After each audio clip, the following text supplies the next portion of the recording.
नमस्कार दोस्तों, स्वागत है आप सभी का आपके अपने YouTube channel biology GK classes में।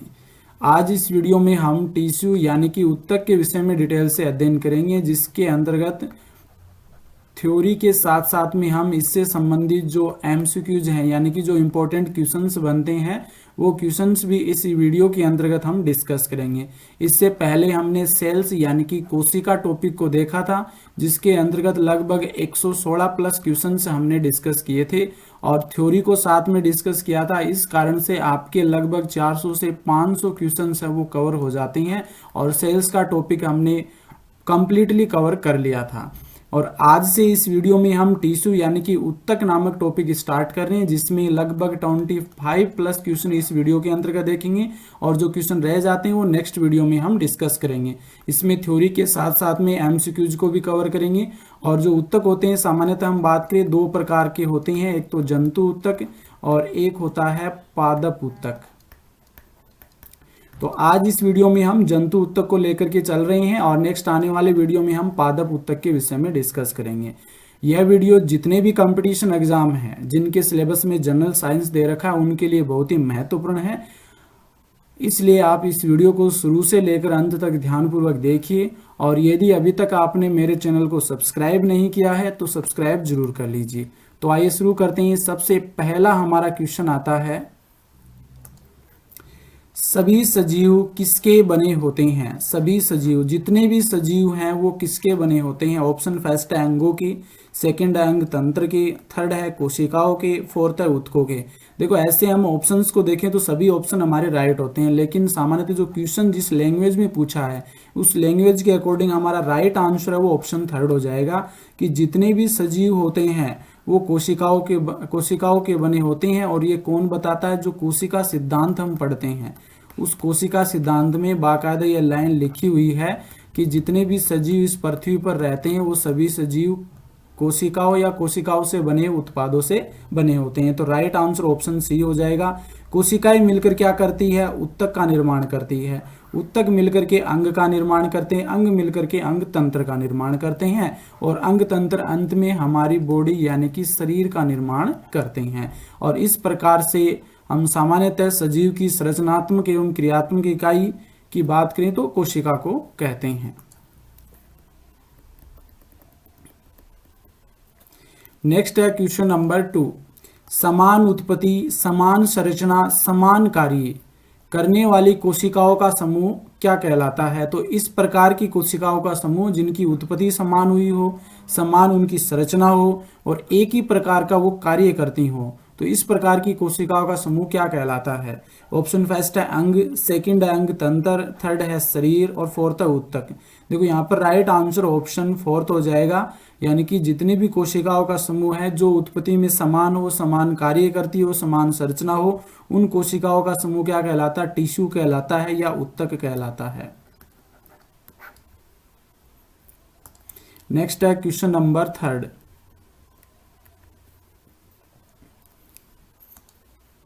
निम्न में से कौन से एक कोशिकीय जीव नहीं है? नीचे ऑप्शंस दे रखे हैं, इनमें से कौन सा है जो एक कोशिकीय जीव नहीं है, जिनमें केवल एक कोशिका पाई जाती हो? ऑप्शन फर्स्ट है अमीबा, सेकंड है पैरामीशियम, थर्ड है माइकोप्लाज्मा और फोर्थ है केंचुआ। देखो यहाँ पर अमीबा एक कोशिकीय जीव है, पैरामीशियम एक कोशिकीय जीव है और माइकोप्लाज्मा जो कि सबसे छोटी कोशिका है, इससे संबंधित जो सबसे इंपॉर्टेंट क्वेश्चन बनता है वो है सबसे छोटी कोशिका, स्मॉलेस्ट सेल्स, छोटी कोशिका है। ये हमने कोशिका वाले टॉपिक में भी डिस्कस किया था। तो ये तीनों ही तो क्या है? एक कोशिकीय जीव है, लेकिन केंचुआ जो होता है ये एनिलिडा संघ का प्राणी है और ये बहुकोशिकीय जीव है, बहुकोशिकीय जीव है। इस कारण आपको अच्छे से इसे ध्यान में रखना है। नेक्स्ट हम बात कर लेते हैं जो टिश्यू होता है इसकी डेफिनेशन क्या होती है? ऊतक या टिश्यू कोशिकाओं का वह समूह है जिसमें कोशिकाओं की संरचना, स्ट्रक्चर, वर्क, कार्य, उत्पत्ति एक समान होती हैं, ऊतक कहलाता है। यानी कि वह कोशिकाओं का समूह है जिनकी संरचना समान हो, कार्य एक समान करते हो और उत्पत्ति के संबंध की बात करें तो उत्पत्ति भी क्या हो? एक समान हो। तो इस प्रकार की कोशिकाओं का समूह क्या कहलाता है? ऊतक कहलाता है। लेकिन ये भी आपको ध्यान में रखना कि एक ऊतक में कोशिकाओं की संरचना एवं कार्य अलग अलग हो सकते हैं। जैसे हम जाइलम और फ्लोएम पढ़ते हैं, पादप ऊतक की हम बात करें, जाइलम और फ्लोएम पढ़ते हैं, तो जाइलम के अंदर की बात करें तो 4 प्रकार के इसमें कोशिकाओं के समूह मिलते हैं। फ्लोएम में 4 प्रकार की अलग से कोशिकाओं के समूह मिलते हैं। तो इनकी कोशिकाएं अलग अलग संरचना हो सकती है, कार्य अलग अलग हो सकते हैं, लेकिन सामान्यतः जो डेफिनेशन होती है इसकी वो इसी प्रकार हम डिफाइन कर सकते हैं कि कोशिकाओं का वह समूह है जो कि संरचना में समान हो, कार्य एक समान करते हो, उत्पत्ति में एक समान हो, टिश्यू या ऊतक कहलाता है। अंग्रेजी में इसकी डेफिनेशन देखें तो हो जाएगी, a group of cells in which cells are similar in structure, function and origin is called tissue. यानी कि सिमिलर हो किसमें? स्ट्रक्चर में, फंक्शन में और ओरिजिन में, तो वो क्या कहलाते हैं? टिश्यू कहलाते हैं।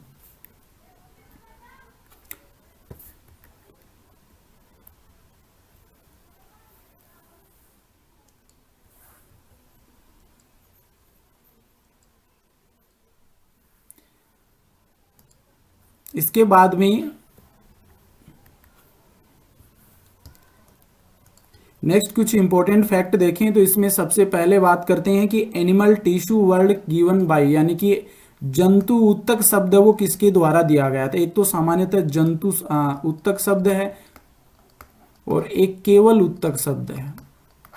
इन दोनों की हम बात कर लेते हैं कि एनिमल टिश्यू वर्ड और जंतु ऊतक शब्द वो किसके द्वारा दिया गया था? तो ये शब्द दिया गया था बाइकट के द्वारा, बाइकट के द्वारा ये शब्द दिया गया था। Plant tissue word given by, यानी कि पादप ऊतक शब्द वो किसके द्वारा दिया गया? एन ग्रू के द्वारा दिया गया था। तो ये भी आपको ध्यान में रखना है कि ऊतक शब्द वो किसके द्वारा दिया गया था? बाइकट के द्वारा। जंतु ऊतक शब्द वो बाइकट के द्वारा दिया गया था। प्लांट टिश्यू यानी कि पादप ऊतक शब्द ये किसके द्वारा दिया गया? एन गुरु नामक वैज्ञानिक के द्वारा दिया गया था। स्टडी ऑफ टिश्यू, ऊतकों का अध्ययन क्या कहलाता है? तो स्टडी ऑफ टिश्यू है वो हिस्टोलॉजी कहलाती है। हिस्टोलॉजी, हिस्टोलॉजी यानी कि ऊतकों का अध्ययन क्या कहलाता है? हिस्टोलॉजी कहलाता है। Histology word given by, histology शब्द है वो किसके द्वारा दिया गया था? तो ये मेयर के द्वारा दिया गया था। फादर ऑफ हिस्टोलॉजी किसे कहते हैं? तो बाइकट को हम क्या कहते हैं? हिस्टोलॉजी का पिता कहा जाता है। तो यहाँ पर कुछ बहुत ही इंपॉर्टेंट बातें हैं जो आपको ध्यान में रखनी है। एक तो जंतु ऊतक शब्द किसके द्वारा दिया गया था? बाइकट के द्वारा। पादप ऊतक शब्द एन ग्रू के द्वारा। ऊतकों के अध्ययन को क्या कहते हैं? हिस्टोलॉजी कहते हैं। हिस्टोलॉजी शब्द गिवन बाय यानी किसके द्वारा दिया गया था? मेयर के द्वारा दिया गया था। हिस्टोलॉजी का पिता किसे कहते हैं? तो बाइकट को कहते हैं। तो ये अच्छे से आपको ध्यान में रखना कि कौन सा शब्द किसके द्वारा दिया गया था। नेक्स्ट है क्वेश्चन नंबर 4, ऊतक शब्द किसके द्वारा दिया गया था? तो यहाँ पर अभी हमने बात की थी बाइकट के द्वारा है वो ऊतक शब्द दिया गया था। यहाँ पर ऑप्शंस की बात करें तो रॉबर्ट हुक ने कोशिका की खोज की थी, विलियम हार्वे जिन्होंने रक्त परिसंचरण से संबंधित हैं, और रुडोल्फ विर्चो इन्होंने बताया कि पूर्ववर्ती कोशिका से ही नई कोशिका का निर्माण होता है। तो यहाँ पर राइट आंसर ऑप्शन 3 हो जाएगा, बाइकट के द्वारा ही ऊतक शब्द वो दिया गया था।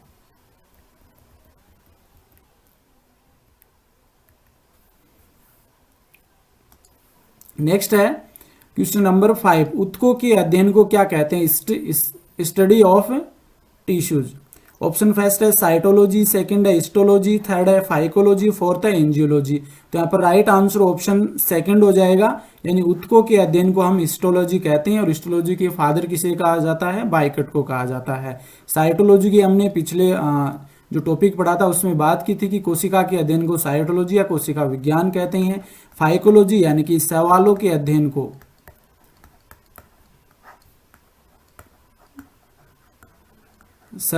अध्ययन को हम क्या कहते हैं? फाइकोलॉजी कहते हैं। और एंजियोलॉजी जो होता है ये ब्लड से संबंधित जो हम स्टडी करते हैं, रक्त परिसंचरण तंत्र से संबंधित स्टडी करते हैं, तो उसे हम एंजियोलॉजी कहते हैं। तो ये सभी आपको ध्यान में रखने की ऊतकों के अध्ययन को हिस्टोलॉजी कहा जाता है।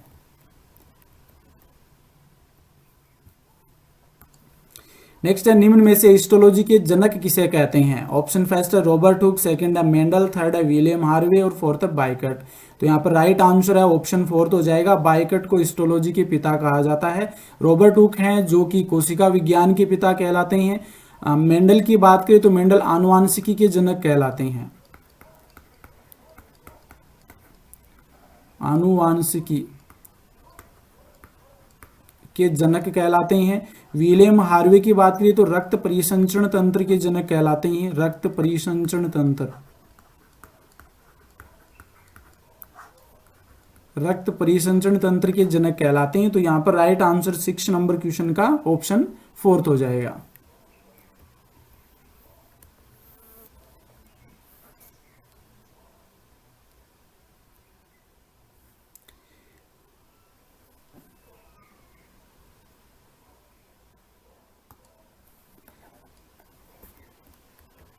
नेक्स्ट है क्वेश्चन नंबर 7। निम्न में से कौन सा एक जंतु उत्तक का प्रकार नहीं है? नीचे ऑप्शंस दे रखी हैं, उनमें से कौन सा है जो जंतु उत्तक यानी कि एनिमल टिश्यू का प्रकार नहीं है? ऑप्शन फर्स्ट है एपिथेलियल उत्तक, यानी कि इसे हम उपकला उत्तक भी कहते हैं, हिंदी में उपकला उत्तक कहा जाता है। दूसरा है संयोजी उत्तक या कनेक्टिव टिश्यू। थर्ड है पेशी उत्तक या मस्कुलर टिश्यू। फोर्थ है विभज्योतक उत्तक या मेरिस्टेमेटिक टिश्यू। तो देखो ये तीनों ही जो हैं ये किस प्रकार के हैं? जंतु उत्तक हैं। इसमें एक प्रकार और होता है तंत्रिका उत्तक की बात करें तो इस प्रकार से 4 प्रकार का उत्तक होता है, उपकला उत्तक, संयोजी उत्तक, पेशी उत्तक और तंत्रिका उत्तक।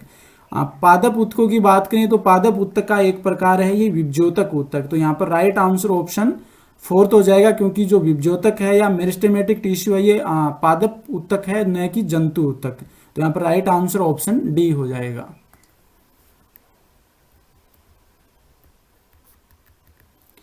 नेक्स्ट की थ्योरी की बात कर लेते हैं, जिसमें हम एनिमल टिश्यू को समझते हैं कि किस प्रकार से इसे हम डिवाइड करते हैं। एनिमल टिश्यू या पादप उत्तक सामान्यतः हम बात करें तो ये 4 प्रकार के होते हैं। एपिथेलियल टिश्यू या उपकला उत्तक, कनेक्टिव टिश्यू या संयोजी उत्तक, मस्कुलर टिश्यू या पेशी उत्तक, नर्वस टिश्यू या तंत्रिका उत्तक। तो 4 प्रकार का होता है जो एनिमल टिश्यू होता है, ये 4 प्रकार का होता है, उपकला उत्तक, संयोजी उत्तक, पेशी उत्तक, तंत्रिका उत्तक। अब देखो इनकी उत्पत्ति की बात करें तो किस प्रकार से इसकी उत्पत्ति होती है। सामान्यतः जब भ्रूणीय डेवलपमेंट होता है तो उसमें 3 जनन स्तर पाए जाते हैं, जर्म लेयर बोल दो या जनन स्तर बोल दो। 3 जनन स्तर पाए जाते हैं, जिनमें सबसे बाहर की ओर होता है एक्टोड्रम और इसके अंदर की ओर होता है मीजोड्रम,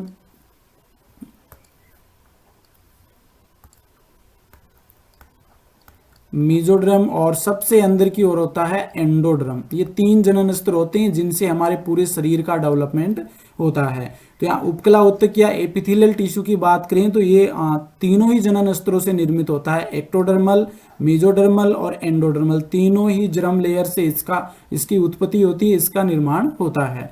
नेक्स्ट है कनेक्टिव टिश्यू, ये मेजोडर्मल से होता है, मेजोडर्म जो लेयर होती है उसके द्वारा इसका निर्माण होता है, विकास होता है। मस्कुलर टिश्यू ये मेजोडर्मल होता है और नर्वस टिश्यू ये एक्टोड्रम से निर्मित होता है,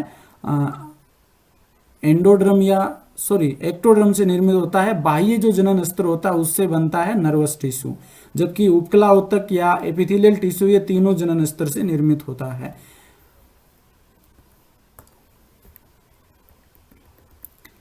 यहाँ पर हम सभी प्रकार की उत्तकों की संरचना दे रखी है, एक बार इनको समझ लेते हैं। ये देखो कनेक्टिव टिश्यू है, ये इस प्रकार की संरचना होती है इसकी। ये एपिथेलियल टिश्यू है जिसे हम उपकला उत्तक कहते हैं। मस्कुलर टिश्यू जिसे पेशी उत्तक कहते हैं, इस प्रकार की संरचना होती है। नर्वस टिश्यू ये इस प्रकार की संरचना होती है जिसमें ऐसे धागेनुमा संरचना निकली रहती है और इस प्रकार से इसकी संरचना होती है। देखो जब हम इन टिश्यू को मसल्स टिश्यू, नर्वस टिश्यू और कनेक्टिव टिश्यू हम नेक्स्ट वीडियो में बात करेंगे, तो इनके विषय में एक एक वीडियो के माध्यम से डिटेल से बात करेंगे। आज इस वीडियो में हम एपिथेलियल टिश्यू यानी कि उपकला उत्तक के विषय में डिटेल से पढ़ेंगे। तो जिस समय इन टॉपिक के विषय में पढ़ेंगे उसी समय इनकी स्ट्रक्चर को डिटेल से डिस्कस करेंगे। एपिथेलियल उत्तक यानी कि उपकला उत्तक का मुख्य कार्य क्या होता है? सबसे मुख्य कार्य की बात करें तो प्रोटेक्शन, सुरक्षा का कार्य करते हैं, यानी कि हमारे शरीर के चारों ओर जो त्वचा पाई जाती है उस त्वचा का निर्माण है वो इसी एपिथेलियल यानी कि उपकला उत्तक के द्वारा होता है। और हमारे शरीर को कवरिंग करने के साथ में सुरक्षा करने का कार्य भी वो एपिथेलियल ऊतक के द्वारा किया जाता है। कवरिंग, ढकना और सुरक्षा का कार्य भी इसी के द्वारा किया जाता है। सिक्रेशन का कार्य भी होता है, यानी कि एपिथेलियल उपकला ऊतक है, हमारे शरीर से पसीना वगैरह निकलता है। जो किशोरावस्था में जो बच्चे होते हैं उनके शरीर से तेलीय त्वचा हो जाती है, तो तेलीय पदार्थ निकलता है। ये श्रावण की क्रिया भी एपिथेलियल उपकला ऊतक के द्वारा की जाती है।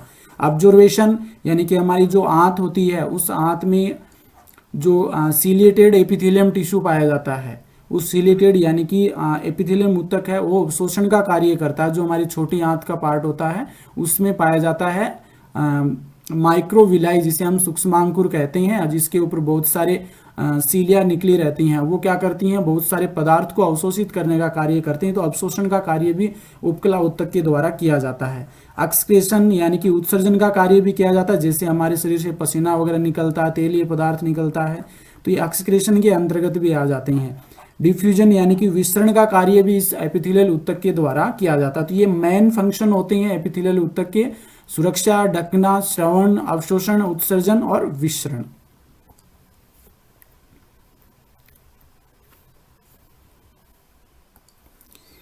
नेक्स्ट है एनिमल टिश्यू। ये हमने बात कर ली, 4 प्रकार के होते हैं: उपकला ऊतक, संयोजी ऊतक, पेशीय ऊतक, तंत्रिका ऊतक। जो एपिथेलियल ऊतक यानी कि जो उपकला ऊतक होता है, ये अगेन निम्न प्रकार से डिवाइड कर सकते हैं: स्क्वामास एपिथेलियल टिश्यू यानी कि सल्की उपकला ऊतक।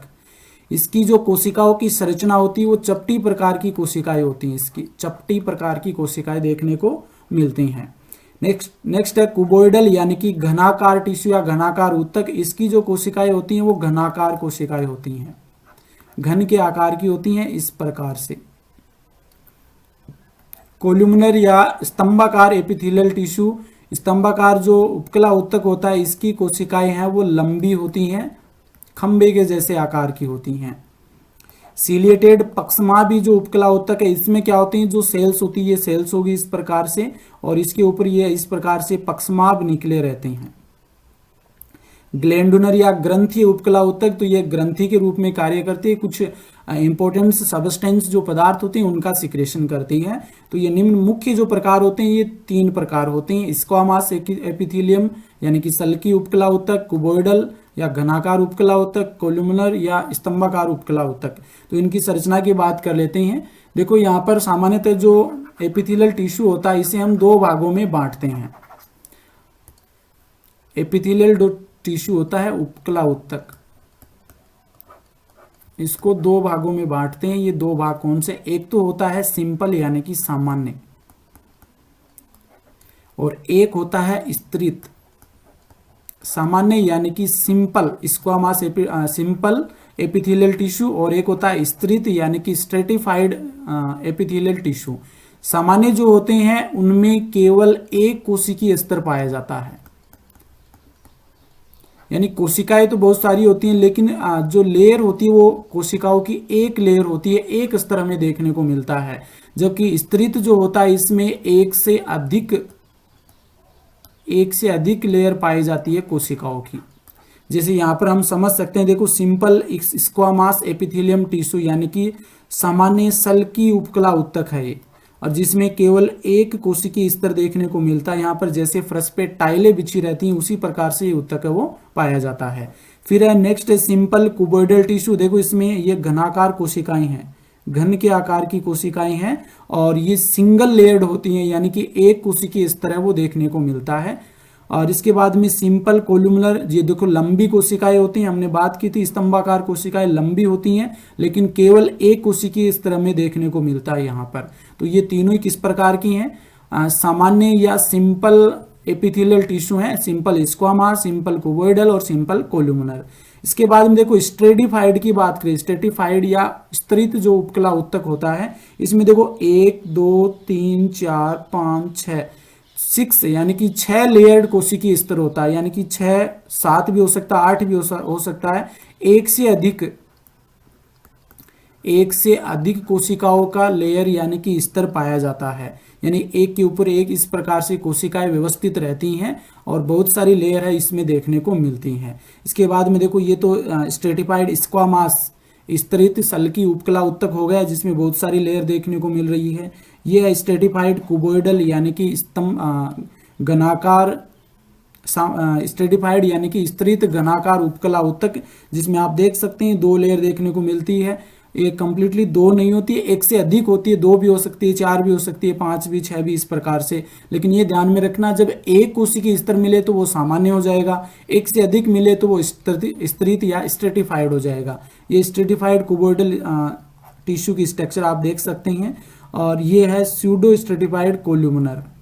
देखो इसमें देखने पर तो हमें इस प्रकार से लगता है कि बहुत सारी कोशिकाएं उपस्थित हैं, बहुत सारी कोशिकाओं की लेयर उपस्थित है, लेकिन ये कोशिका एक ही होती है। इसकी लंबाई हमें बढ़ जाती है। इस कारण कोशिकाओं की लंबी आकृति होने के कारण हमें इस प्रकार से लगता है देखने पर कि बहुत सारी कोशिकाओं की लेयर हमें एक दूसरे के ऊपर व्यवस्थित रूप से देखने को मिलती है। इस कारण से स्यूडो स्ट्रेटिफाइड कोल्यूमिनर टिश्यू भी इसे हम कहते हैं। स्यूडो का मतलब होता है झूठा, देखने पर हमें झूठा सा प्रतीत होता है इसे, लेकिन सामान्यतः हम बात करें तो होती ये झूठी है।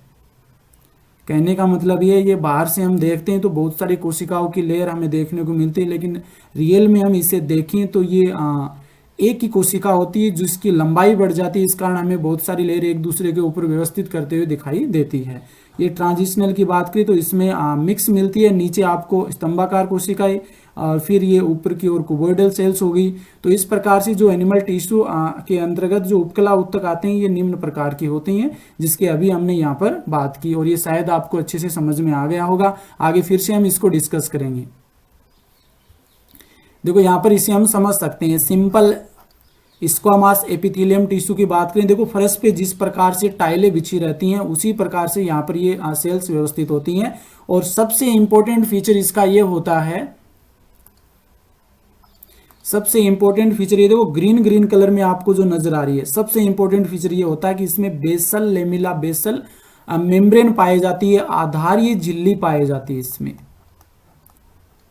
और किसी भी टिश्यू में आगे आप देखेंगे तो उसमें देखने को नहीं मिलेगी। केवल जो उपकला ऊतक होता है इसमें आधारीय झिल्ली पाई जाती है। तो ये आप देखो इसको, इसके नीचे भी देखो ग्रीन कलर में, यहाँ पर भी देख सकते हैं, यहाँ पर भी है, और यहाँ पर इन सभी के नीचे आप देख सकते हैं कि ग्रीन कलर में जो बेस मेम्ब्रेन होती है, आधारीय झिल्ली होती है, वो पाई जाती है। तो ये एक यूनिक फीचर है, इसका आपको ध्यान में रखना है। इस प्रकार से क्वेश्चन पूछा जा सकता है कि निम्न में से किसमें आधारीय झिल्ली पाई जाती है, तो केवल उपकला ऊतक जो होते हैं इनमें आधारीय झिल्ली देखने को मिलती है।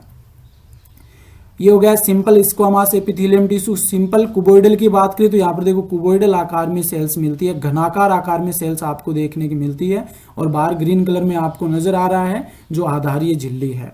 इसके बाद में सिंपल कोल्यूमिनर, ये देखो लंबी लंबी सेल्स हो गई सिंपल कोल्यूमिनर, जो स्तंभाकार या लंबी जो कोशिकाएं होती हैं, खंबे के जैसे आकृति की लंबी लंबी कोशिकाएं, इसके मध्य में आपको जो केंद्रक है वो नजर आ रहा है। फिर है स्यूडो स्ट्रेटिफाइड। ये देखने पर हमें इस प्रकार महसूस होती है कि बहुत सारी कोशिकाओं की लेयर होती है, लेकिन कोशिका सिर्फ एक ही होती है, सिर्फ देखने पर हमें इस प्रकार से लगता है। इस कारण इसे स्यूडो स्ट्रेटिफाइड टिश्यू भी कहते हैं। अब देखो स्ट्रेटिफाइड स्क्वामास एपिथेलियम टिश्यू की बात करें तो इसमें देखो बहुत सारी सेल्स एक दूसरे के ऊपर है वो पाई जाती है, और ये एक से अधिक लेयर उपस्थित होती हैं, एक से अधिक स्तर है वो पाए जाते हैं इसमें। कोशिकाओं के एक से अधिक स्तर वो देखने को मिलते हैं, 1 2 3 4 5 6, इसमें 6 स्तर हैं, 7 भी हो सकते हैं, 8 भी हो सकते हैं, इस प्रकार से। नेक्स्ट है स्ट्रेटिफाइड कोल्यूमिनर। स्ट्रेटिफाइड कोल्यूमिनर यानी कि स्तरित घनाकार उपकला ऊतक। तो इसमें घनाकार कोशिकाएं होती हैं और एक से अधिक स्तर वो यहाँ पर देखने को मिलते हैं। स्ट्रेटिफाइड कुबोइडल कोल्यूमिनर है ये, तो कोल्यूमिनर यानी कि ये स्तंभाकार हो जाएगा, घनाकार तो ये होते हैं, ये स्तंभाकार हो जाएगा। तो स्तंभाकार लंबी लंबी कोशिका इसमें आप देख सकते हैं एक दूसरे पर व्यवस्थित होती हैं, एक से अधिक स्तर पाए जाते हैं। स्ट्रेटिफाइड कुबोइडल की बात करें तो इसमें देखो घनाकार कोशिकाएं हैं, ये घन के आकार की, और यहाँ पर एक के ऊपर एक इस प्रकार से व्यवस्थित होते हैं, और एक से अधिक है वो कोशिकाओं की लेयर हमें देखने को मिलती है। तो ये आपको अच्छे से ध्यान में रखना है कि एक तो सिंपल स्क्वामास, सिंपल कुबोइडल, सिंपल कोल्यूमिनर, और स्ट्रेटिफाइड स्क्वामास, स्ट्रेटिफाइड कोल्यूमिनर, स्ट्रेटिफाइड कुबोइडल, ये 2 प्रकार के टिश्यू के अलग अलग 3 प्रकार आपको देखने को मिलती हैं। एक आता है क्रिएटिनाइज्ड स्ट्रेटिफाइड स्क्वामास, क्रिएटिनाइज्ड स्ट्रेटिफाइड स्क्वामास एपिथेलियल टिश्यू। तो इसमें देखो क्रेटिन युक्त जो स्तरित उपकला उत्तक है उसकी बात करें तो इसमें देखो एक से अधिक लेयर आपको देखने को मिल रही है, मतलब ये स्ट्रेटिफाइड है, स्तरित स्क्वामस टिश्यू है। लेकिन ये इसके ऊपर आपको जो येलो येलो कलर में आपको नजर आ रहा है, जो ऑरेंज कलर में आपको यहाँ पर दिखाई दे रहा है, ये होता है क्रिएटिन प्रोटीन है, वो जमा हो जाता है इसके ऊपर। और क्रिएटिन प्रोटीन जो होता है ये कठोर होता है और जल के लिए अपारगम्य होता है, जल के लिए अपारगम्य होता है। क्रिएटिन प्रोटीन जो होता है इस टिश्यू के ऊपर जमा हो जाता है, स्क्वामस एपिथेलियम टिश्यू पर, और इस कारण से इसे हम क्रिएटिनाइज्ड स्ट्रेटिफाइड स्क्वामस टिश्यू कह सकते हैं। और ये क्रिएटिन जो होता है ये कहाँ पर हमें देखने को मिलता है, हमारे नाखूनों में देख सकते हैं हम। और जो पशु होते हैं उनके सींगों में पाए, सींग जो होते हैं वो इसी के बने होते हैं। हमारे जो बाल हैं ये इसी के बने होते हैं, क्रिएटिन प्रोटीन के बने होते हैं, क्योंकि क्रिएटिन प्रोटीन का इस पर जमाव हो जाता है।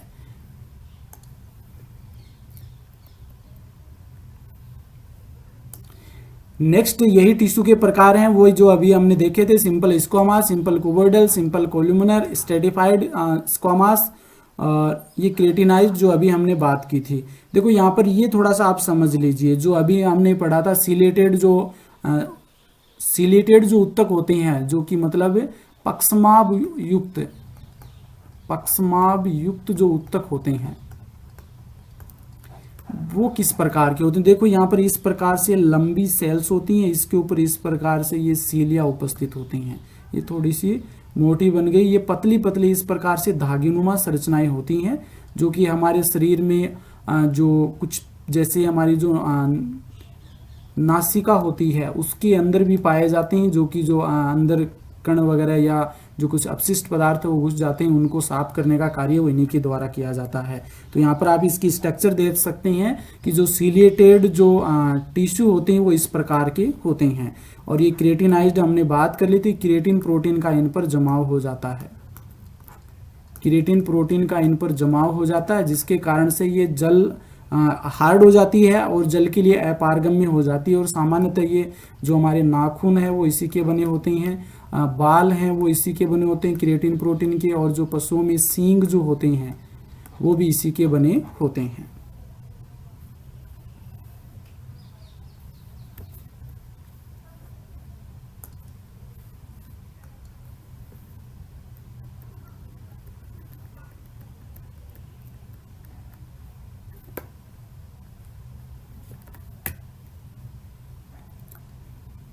नेक्स्ट यहां पर हम देखो ये स्मॉल इंटेस्टाइन है, छोटी आंत।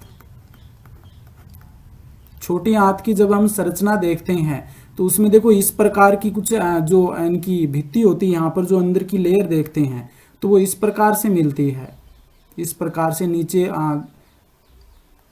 उभरी हुई संरचना और नीचे ग्रतनुमा संरचना जिसे हम क्रिप्ट कहते हैं। यहाँ पर कुछ ग्लैंड्स पाए जाती हैं, इनमें जो सेल्स होती है, देखो एक चीज ये भी ध्यान में रखना है, एक तो स्तंभाकार कोशिकाएं और एक होती है घनाकार कोशिकाएं।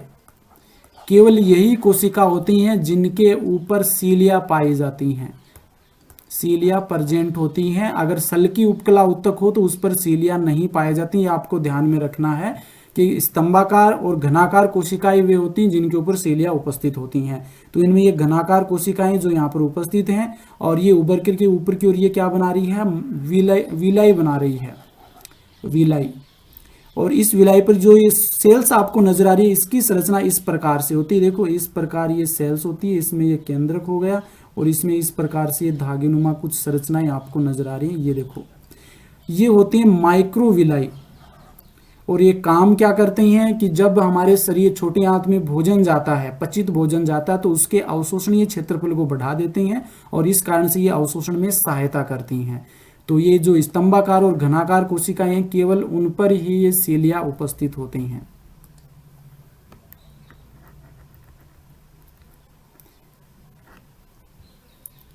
नेक्स्ट हमारा क्वेश्चन आता है क्वेश्चन नंबर 8, जंतु के शरीर को ढकने या बाह्य रक्षा प्रदान करने वाला उत्तक कौन सा, यानी कि वो जंतु के शरीर को कवरिंग करता है और साथ में प्रोटेक्शन का कार्य करता है। ऑप्शन फर्स्ट है एपिथेलियल उत्तक, सेकंड है संयोजी उत्तक, थर्ड है पेशीय उत्तक और फोर्थ है तंत्रिका उत्तक। तो यहाँ पर राइट आंसर ऑप्शन फर्स्ट हो जाएगा, एपिथेलियल उत्तक, या फिर इसे हम उपकला उत्तक भी कहते हैं। संयोजी ऊतक जो कि हमारे शरीर में ब्लड वगैरह संबंधित हो सकता है। ब्लड भी एक प्रकार का क्या संयोजी ऊतक है जो कि पूरे शरीर को जोड़ने का कार्य करता है। पेशी ऊतक जो हमारे चलने में सहायता करता है, और तंत्रिका ऊतक जो संवेदी सूचनाओं को हमारे शरीर में ट्रांसफर करने का कार्य करता है। तो यहाँ पर राइट आंसर वो एपिथेलियल ऊतक हो जाएगा।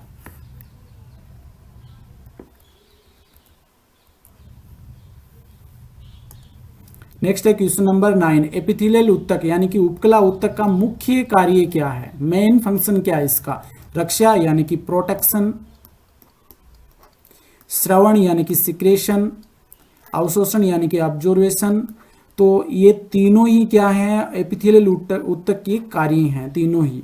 रक्षा करना भी इसका मुख्य कार्य है, श्रवण यानी कि सिक्रेशन का कार्य भी करता है, अवशोषण का कार्य करता है।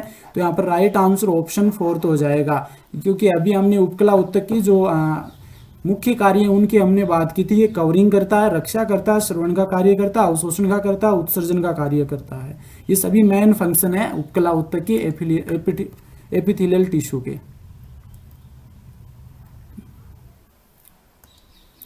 नेक्स्ट है क्वेश्चन नंबर 10, एपिथेलियल ऊतक का उद्गम हुआ है यानी कि इसकी उत्पत्ति किससे हुई है। ऑप्शन फर्स्ट है बाह्य जनन स्तर यानी कि एक्टोडर्म,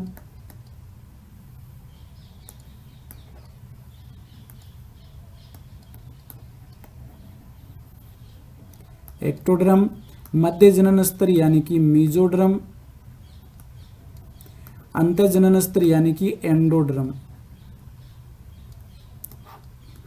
तो देखो जो एपिथेलियल टिश्यू है, एपिथेलियल ऊतक या उपकला ऊतक, इसकी उत्पत्ति बाह्य जनन स्तर से भी हुई है, मध्य जनन स्तर से भी हुई है, अंतर जनन स्तर से भी हुई है। तो यहाँ पर राइट आंसर ऑप्शन 4 हो जाएगा।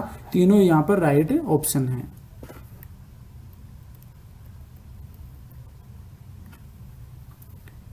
नेक्स्ट है क्वेश्चन नंबर 11, किसकी कोशिकाओं के मध्य अंतरा कोशिकीय स्थान नहीं पाए जाते हैं, यानी कि ऐसी कौन सी कोशिकाओं का समूह है जो उनके मध्य अंतरा कोशिकीय स्थान हमें देखने को नहीं मिलते हैं। ऑप्शन फर्स्ट है संयोजी ऊतक, सेकंड है एपिथेलियल ऊतक, थर्ड है पेशी ऊतक और फोर्थ है तंत्रिका ऊतक। यहाँ पर राइट आंसर ऑप्शन सेकंड हो जाएगा। एपिथेलियल ऊतक होता है, ये आपस में कोशिकाएं इसमें सटी हुई पाई जाती हैं, इनके मध्य है वो हमें क्या नहीं देखने को मिलता, किसी भी प्रकार का अंतरा कोशिकीय स्थान वो देखने को नहीं मिलता है।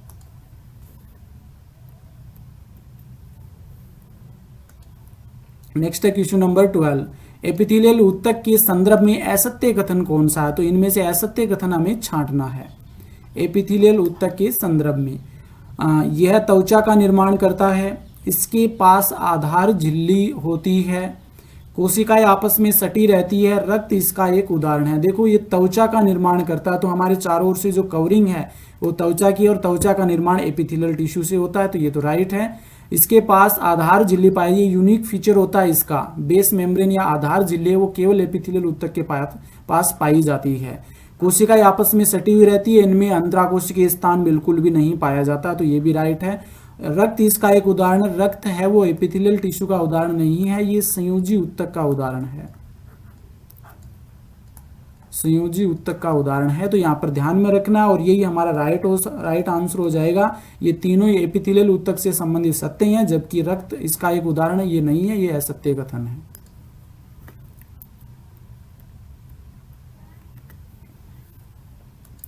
नेक्स्ट है विसरण किसके लिए अधिक उत्तरदायी है, यानी कि इनमें से कौन सा ऑप्शन राइट होगा कि विसरण किसके लिए अधिक उत्तरदायी है। ऑप्शन है फर्स्ट है सल्की एपिथेलियल, सेकंड है स्तंभाकार एपिथेलियल, थर्ड है घनाकार एपिथेलियल और फोर्थ है तंत्रिका ऊतक। देखो ये तो ऑप्शन होगा नहीं, ये विसरण से बिल्कुल भी संबंधित नहीं है। देखो यहाँ पर हम बात करें, एक तो इस प्रकार से जो हमारी फर्श पर टाइलें बिछी रहती हैं उसी प्रकार से बिछा हुआ हो, और एक कोशिकाएं इस प्रकार से घनाकार कोशिकाओं का समूह हो, और एक इस प्रकार से लंबी कोशिकाओं का समूह हो। इनमें से आप कुछ खुद ही देख सकते हैं कि जब हम पानी वगैरह या कुछ मटेरियल डालेंगे तो कौन सी कोशिकाओं के समूह से सबसे पहले है वो पानी दूसरी साइड में जाएगा। तो जाहिर सी बात है कि ये कुछ मोटी है, ये इससे भी मोटी है, सबसे पतली यही कोशिकाएं हैं, फर्श की टाइलों की समान बिछी हुई रहती है। तो इसका राइट आंसर ऑप्शन फर्स्ट हो जाएगा कि सल्की एपिथेलियल होता है, ये विसरण के लिए उत्तरदायी होता है। ये जरूरी नहीं है कि इनमें विसरण होता नहीं, इनमें भी होता है, लेकिन सबसे अधिक विसरण है वो सल्की एपिथेलियल ऊतक के द्वारा ही होता है। ये संरचनाएं हमने पहले भी देख ली, simple squamous epithelium, simple cuboidal और सिंपल कोल्यूमिनर। इनकी संरचना आप अच्छे से देख सकते हैं। इनमें ये देखो बेसमेंट मेम्ब्रेन है वो सभी में आपको देखने को मिलेगी। स्ट्रेटिफाइड हो गया और ये केराटिनाइज्ड स्ट्रेटिफाइड, और ये हो जाएगा सीलिएटेड एपिथेलियम टिश्यू।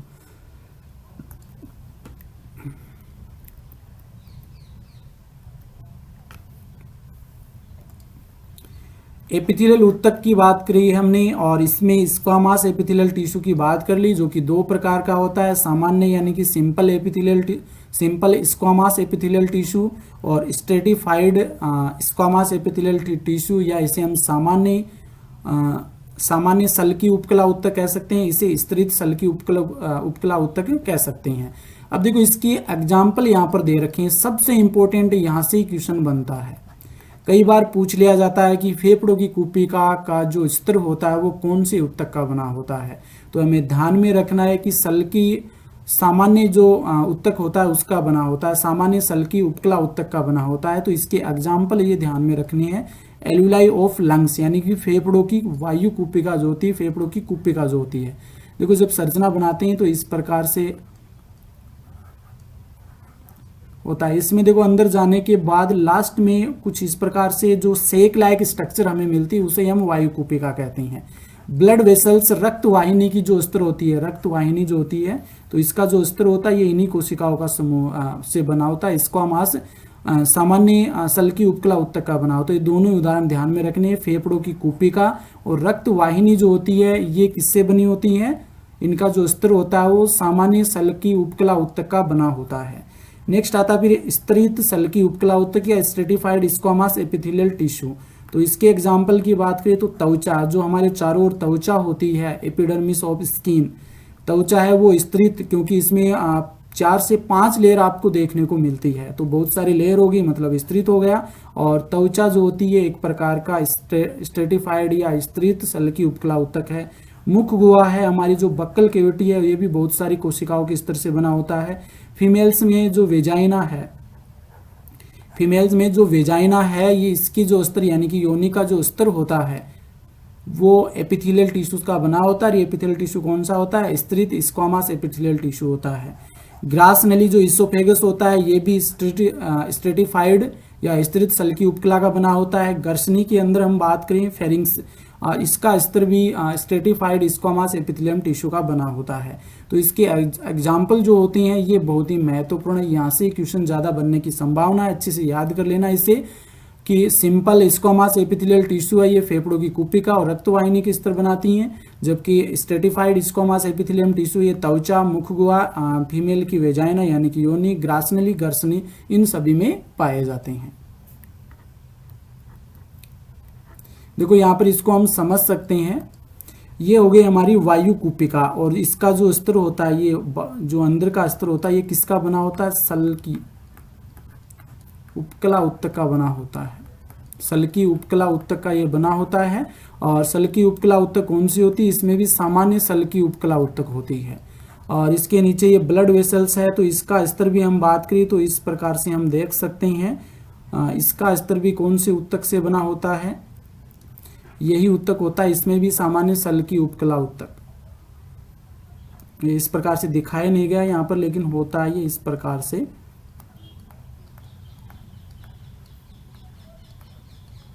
ये इस प्रकार से व्यवस्थित होता है। और यहाँ पर देखो मैंने अभी आपको बताया था विसरण, जो विसरण की क्रिया है वो केवल सल्की उपकला ऊतक से हो सकती है सामान्यतः बात करें तो। यहाँ पर देखो जब हम ऑक्सीजन की बात करें, यहाँ पर ऑक्सीजन की सांद्रता वो अधिक है, ऑक्सीजन की सांद्रता वो अधिक है। और यहाँ पर देखो 1 2 ही हमें ऑक्सीजन के अणु दिख रहे हैं, यहाँ पर ऑक्सीजन की सांद्रता कम है। जबकि यहाँ पर CO2 की सांद्रता की बात करें तो 1 2 3 4 ही हमें नजर आ रही हैं, जबकि यहाँ पर CO2 है 1 2 3 4 5 6 7 8, यानी कि यहाँ पर CO2 की सांद्रता अधिक है और यहाँ पर CO2 की सांद्रता कम है। और ये हम जानते हैं कि कोई भी पदार्थ है वो अपनी उच्च सांद्रता से निम्न सांद्रता की ओर गति करेगा, विसरित होगा। तो यहाँ से CO2 जो है ये तो ब्लड वेसल्स में आ जाएगी, जबकि O2 है, ऑक्सीजन जो है ये हम हमारी ब्लड वेसल्स में आ जाएगी, जबकि CO2 है, CO2 है ये ब्लड वेसल से हमारे वायु कूपिका में, फेफड़े की वायु कूपिका में चली जाएगी। तो ये दोनों ही आपको ध्यान में रखना है कि जो विसरण जो होता है उच्च सांद्रता से निम्न सांद्रता की ओर, और ये हमारी जो वायु कूपिका है इसमें ऑक्सीजन की सांद्रता अधिक है, इस कारण से ऑक्सीजन है ये तो ब्लड वेसल्स में चली जाएगी। CO2 की सांद्रता ब्लड वेसल्स में अधिक है, तो ब्लड वेसल से जो CO2 है ये हमारे वायु कूपिका के अंदर चली जाएगी। ये दोनों ही आपको ध्यान में अच्छे से रखने हैं।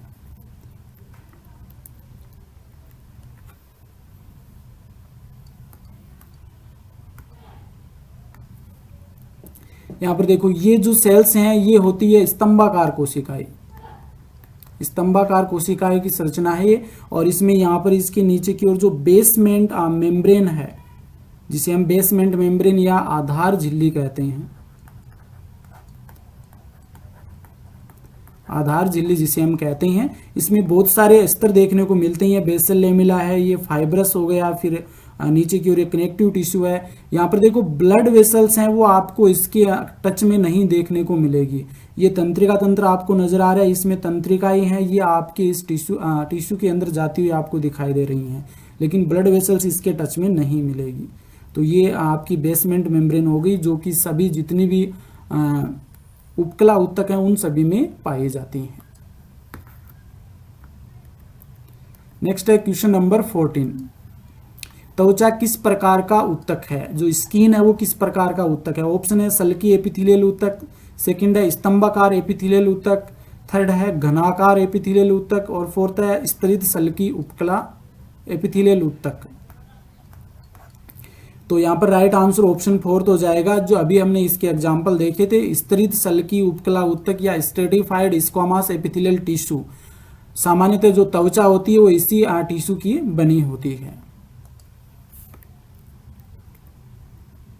एक बार त्वचा की हम स्ट्रक्चर समझ लेते हैं। यहाँ पर ये देखो त्वचा की जो संरचना होती है इस प्रकार की होती है। सबसे ऊपर की ओर लेयर होती है एपिडर्मिस होती है, इसके बाद में डर्मिस हो गई, और फिर सब क्यूटिनस जो टिश्यू होते हैं वो इसके नीचे पाए जाते हैं, जिसे हम एडिपोज टिश्यू भी कह सकते हैं। जब इसकी स्ट्रक्चर आंतरिक काटते हैं तो इस प्रकार से हमें संरचना नजर आ रही है। एपिडर्मिस हो गया जो कि निर्जीव होती है, सामान्यतः निर्जीव पार्ट होता है। इसके नीचे की ओर ये वाला पार्ट है, ये होता है डर्मिस, जिसमें आप देख सकते हैं ये हेयर हैं, और हेयर की जो जड़ें होती हैं डर्मिस वाले पार्ट में धसी हुई पाई जाती है। इसका नीचे वाला पार्ट होता है हेयर का, ऊपर वाला पार्ट तो डेड होता है, लेकिन नीचे वाला पार्ट होता है ये जीवित होता है, इसी से ये आगे ऊपर की ओर मतलब इसकी जो वृद्धि है वो होती रहती है। यहाँ पर आप देख सकते हैं ये स्वीट ग्लैंड है जो पसीने का सिक्रेशन करती है, जो तेलीय पदार्थ स्वेद ग्रंथि बोलते हैं हम इसे, पसीने का सिक्रेशन जो करती है वो ग्लैंड है, और ये बाहर की ओर आकर के कहाँ खुलती है? त्वचा के लास्ट में जो एपिडर्मिस वाला पार्ट है वहां पर खुलती है। इसमें ब्लड वेसल्स भी आप देख सकते हैं, लेकिन आपके एपिडर्मिस में ब्लड वेसल्स नहीं पाई जाती है, सिर्फ डर्मिस वाले पार्ट में देखने को मिलती है। ये नर्वस है, सेंसरी नर्वस, ये आपके यहाँ पर देखने को मिलती है एपिडर्मिस में भी और डर्मिस में भी, और इसके नीचे ये पाया जाता है फेट यानी कि एडिपोज टिश्यू आपको यहाँ पर देखने को मिलता है। ये होती है आपकी त्वचा की संरचना, जिसमें सबसे बाहर की ओर एपिडर्मिस जो कि निर्जीव होती है, इसमें केवल जो सेंसरी नर्व है वही पाए जाती हैं, ब्लड वेसल्स नहीं मिलती। जबकि डर्मिस वाले पार्ट में आपको जो हेयर्स होते हैं इनकी जड़ें भी यहीं पर देखने को मिलती है, स्वीट ग्लैंड है उसको वो भी यहीं पर पाई जाती है। इसके अलावा फाइब्रोब्लास्ट टिश्यू पाया जाता है, और ब्लड वेसल, सेंसरी नर्व ये सभी इसमें पाए जाते हैं, और इसके नीचे की ओर है वो फैट पाई जाती है, एडिपोज टिश्यू वो देखने को मिलता है। नेक्स्ट है क्वेश्चन नंबर 15। सल्की एपिथेलियल ऊतक पाया जाता है, तो ऑप्शंस दे रखे हैं, इनमें से किसमें सल्की उपकला ऊतक पाया जाता है? ऑप्शन फर्स्ट है केशिकाओं में, सेकंड है आहार नाल में, थर्ड है वायु ये कुपिका है, वायु कुपिका में, वायु कुपिका बोल दो या फेफड़े में जो कुपिका पाई जाती है उसकी हम बात कर रहे हैं। तो सल्की उपकला ऊतक है, इसमें यह नहीं लिखा कि सामान्य या स्तृत, केवल सल्की उपकला ऊतक लिखा है। तो ये आहार नाल में भी पाया जाता है, केशिकाओं में भी मिलता है, और वायु कुपिका में भी मिलता है। तो यहाँ पर राइट आंसर ऑप्शन 4 हो जाएगा। केशिकाओं, आहार नाल और वायु कुपिका तीनों में ही सल्की उपकला ऊतक है वो पाया जाता है। ये वही क्वेश्चन है जो अभी हमने देखा कि सल्की एपिथेलियम केशिकाओं में, आहार नाल में, वायु कुपिका में सभी में पाया जाता है। नेक्स्ट है क्वेश्चन नंबर 16, निम्न में से असत्य कथन है। ऑप्शन फर्स्ट है घनाकार एपिथेलियम घनाकार कोशिका, सल्की एपिथेलियम चपटी कोशिका, स्तंभाकार एपिथेलियम स्तंभाकार कोशिका, स्तृत सल्की एपिथेलियम पक्षमाभ कोशिका। इनमें हमें असत्य कथन देखना, तो घनाकार कोशिका ये घनाकार एपिथेलियम उत्तक है, ये घनाकार कोशिकाओं से बना होता है। सल्की एपिथेलियम है, इसमें चपटी कोशिकाएं पाई जाती हैं। स्तंभाकार एपिथेलियम में स्तंभाकार लंबी लंबी कोशिकाएं पाई जाती हैं। स्तृत सल्की एपिथेलियम जो कि एक सल्की एपिथेलियम उत्तक का ही प्रकार होता है, इसकी कोशिका कैसी होती है, चपटी होती है। जबकि पक्षमाभ कोशिका ये अलग होती है, ये जो सिलेटेड टिश्यू होता है उसमें पाई जाती है, जिसमें ये जो हम यहाँ पर देख सकते हैं, एक तो स्तंभाकार कोशिका और एक घनाकार कोशिका, ये जो एपिथेलियम टिश्यू होती हैं, इसके ऊपर इस प्रकार से जब सीलिया निकल जाती है तो इसे हम कहते हैं पक्षमाभीय उत्तक या सिलेटेड टिश्यू कहा जाता है। तो यहाँ पर देखो असत्य कथन कौन सा हो जाएगा, ऑप्शन 4 हो जाएगा डी।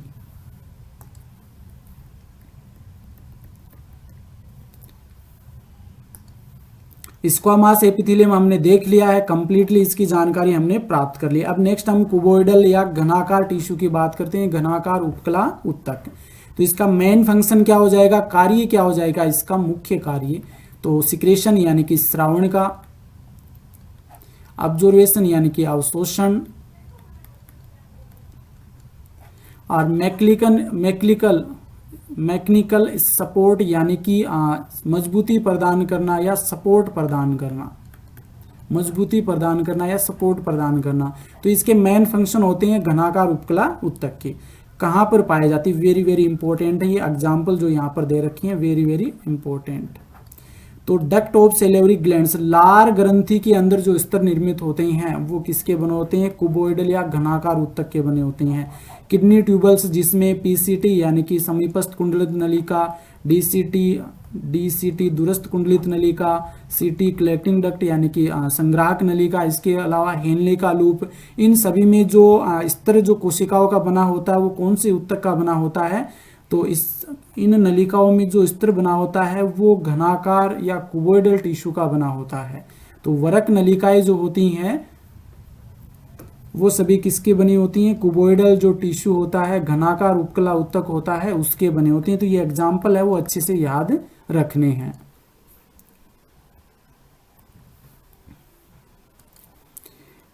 स्क्वामास एपिथेलियम हमने देख लिया, कुबोइडल अभी हमने पीछे बात की। अब आता है कोलुमिनल या स्तंभाकार एपिथेलियल टिश्यू। इसकी संरचना आप यहाँ पर देख सकते हैं, लॉन्ग जो कोशिकाएं होती हैं उनकी संरचना लंबी होती है, और इसके नीचे जो ग्रीन कलर में आप देख सकते हैं ये बेसमेंट मेम्ब्रेन, ये जो ब्लैक कलर में आपको नजर आ रही है ये बेसमेंट मेम्ब्रेन होती है जो केवल उपकला उत्तक में पाई जाती है।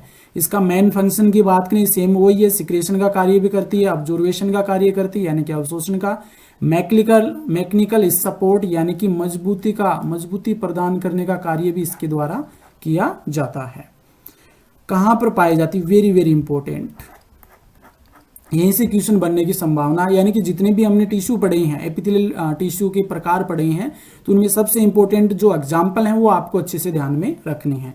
इनर सरफेस यानी भीतरी सतह पर पाई जाती है इंटेस्टाइन, जो आंत है हमारी, आंत की जो भीतरी सतह होती है वो स्तंभाकार उपकला उत्तक की बनी होती है। स्टोमक जो आमाशय होता है, आमाशय की जो आंतरिक भित्ति होती है वो कोलुमिनर या स्तंभाकार एपिथेलियल टिश्यू की बनी होती है। गाल ब्लेडर जो पित्ताशय होता है, इसकी जो आंतरिक भित्ति होती है वो भी किसकी बनी होती है, स्तंभाकार एपिथेलियल टिश्यू की बनी होती है। तो ये एग्जाम्पल थोड़े अच्छे से आपको ध्यान में रखनी है।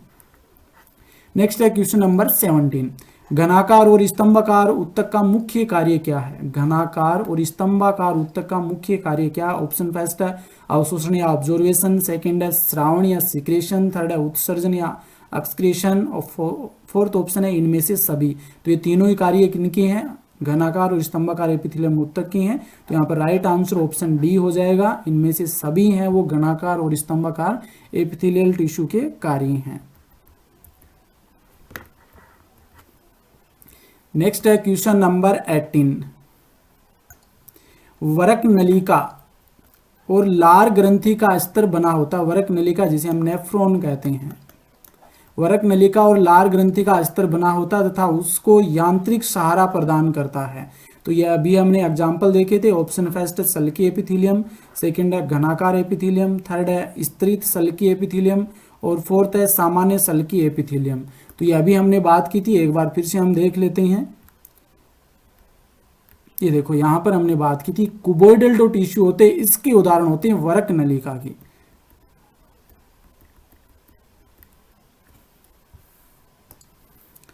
देखो कुबोइडल टिश्यू कौन सा, घनाकार एपिथेलियम। तो घनाकार एपिथेलियम जो होती है वरक नलिका की जो स्तर होते हैं वो घनाकार एपिथेलियम टिश्यू का बना होता है, और लार ग्रंथि है इसकी भी जो स्तर होता है ये घनाकार एपिथेलियम का बना होता है। नेक्स्ट है क्वेश्चन नंबर 19। निम्न में से कौन सा उत्तक ग्रंथि का निर्माण करता है, इनमें से कौन सा उत्तक है जो ग्रंथि का निर्माण करता है। ऑप्शन फर्स्ट है सल्की एपिथेलियम, सेकंड है घनाकार एपिथेलियम, थर्ड है पेशी उत्तक और फोर्थ है स्तंभाकार एपिथेलियम।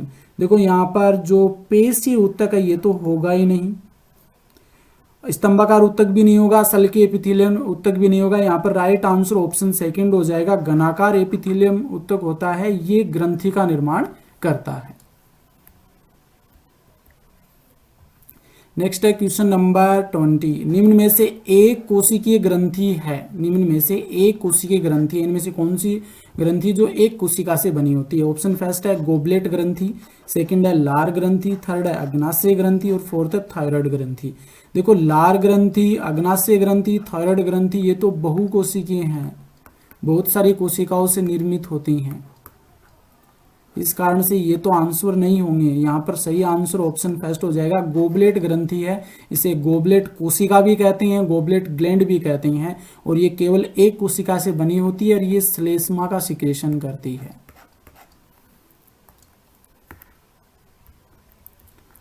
नेक्स्ट है क्वेश्चन नंबर 21। निम्न में से किस स्तंभाकार एपिथेलियम उत्तक के पास पक्षमाभ होते हैं। निम्न में से किस स्तंभाकार एपिथेलियम उत्तक के पास पक्षमाभ होते हैं, यानी कि जिसमें सीलिया पाए जाते हैं, सीलिया पाए जाते हैं। ऑप्शन फर्स्ट है श्वास नली, सेकंड है डिंब वाहिनी नलिका और थर्ड है ए व बी दोनों और फोर्थ है अमाशय। देखो तो अमाशय में तो इस प्रकार की कोई संरचना नहीं पाई जाती है, श्वास नली में पाई जाती है, जो क्या करती है इनको जो अन्य बैक्टीरिया वगैरह कण वगैरह आ जाती है उनकी सफाई करने का कार्य किया जाता है। डिंब वाहिनी नलिका में पाई जाती है। डिंब वाहिनी नलिका हम किसे कहते हैं, जो मादा के अंदर जो फेलोपियन ट्यूब होती है उसमें शुक्राणु को और अंडाणु को आगे मूवमेंट कराने के लिए सीलिया या पक्षमाभ जिम्मेदार होते हैं, तो उसमें भी ये पाए जाती हैं। तो यहाँ पर राइट आंसर ऑप्शन थर्ड हो जाएगा, श्वास नली और डिंब वाहिनी नलिका इन दोनों में ही पक्षमाभ युक्त स्तंभाकार एपिथेलियल उत्तक पाया जाता है। नेक्स्ट है क्वेश्चन नंबर 22।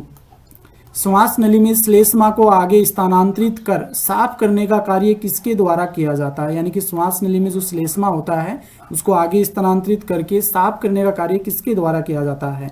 ऑप्शन फर्स्ट है पक्षमाभ, सेकंड है सूक्ष्मांकुर, थर्ड है कसाभिका, फोर्थ है इनमें से कोई नहीं। देखो पक्षमाभ जो होते हैं ये छोटी आंत में पाए जाते हैं, जिसे हम माइक्रोविलाई कहते हैं। यहाँ पर राइट आंसर ऑप्शन फर्स्ट हो जाएगा, जो पक्षमाभ या इसे हम सीलिया कहते हैं, तो इनकी द्वारा है वो श्वास नली में श्लेष्मा उसको आगे स्थानांतरित करके साफ किया जाता है। नेक्स्ट है क्वेश्चन नंबर 23। रक्त नलिकाओं का स्तर किस उत्तक से बना होता है। रक्त नलिकाओं का स्तर है, यानी कि जो केशिकाएं होती हैं इनका स्तर है वो किस उत्तक से निर्मित होता है।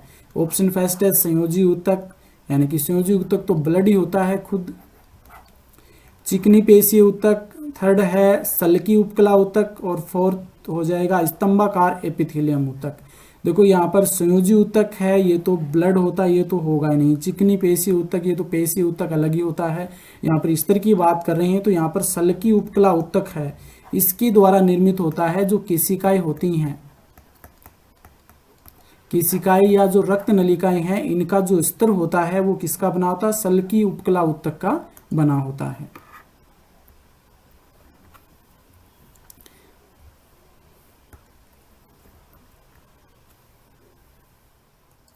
नेक्स्ट है क्वेश्चन नंबर 24। उपकला उत्तक यानी एपिथेलियल टिश्यू का मुख्य कार्य क्या है। ऑप्शन फर्स्ट है रक्षा, रक्षा तो होता है, श्रावण भी होता है, श्वसन नहीं होता है। नेक्स्ट है रक्षा, श्रावण, अवशोषण, ये तीनों ही उपकला उत्तक के कार्य होती हैं। थर्ड ऑप्शन देख लेते हैं। रक्षा, श्रावण, पाचन नहीं होता है, रक्षा होती है, पाचन नहीं होता, अवशोषण होता है। तो यहाँ पर देखो तीनों ऑप्शन राइट ऑप्शन बी में हो रही हैं। तो सेकंड ऑप्शन यहाँ पर राइट होगा। रक्षा, श्रावण और अवशोषण तीनों ही कार्य उपकला उत्तक के द्वारा किए जाते हैं।